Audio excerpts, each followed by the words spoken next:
A música tradicional soará de novo na Capela de Santa María con Musicat.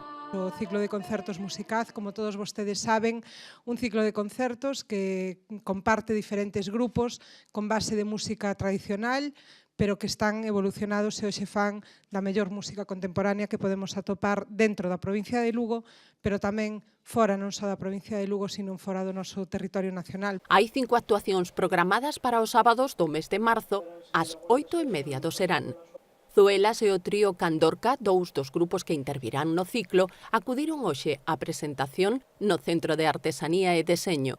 Zoelas, que é da Ulloa, entón somos da provincia de Lugo, vivimos todo o que nos inspira para facer música, para nós pois estamos encantadísimos de que podamos participar. Pasado mañana facemos a presentación en Fonsagrada e xa o propio proxecto parte de ali, de Fonsagrada, el repertorio de melodías para gaita e tamén algunos cantos. A programación complétase con Duble, Ana Alcaide, Fernando Barroso e Margarida Mariño. Consideramos tamén que é un apoio indiscutible para todas aquelas persoas que dedican a súa vida a traballar nos instrumentos musicais, é dicir, que os poñen en marcha, que os poñen en funcionamento para que logo os músicos os poidan levar aos escenarios. A entrada é de balde, previa retirada das invitacións na web ataquilla.com, aberta dende este venres día 22 ata completar aforo.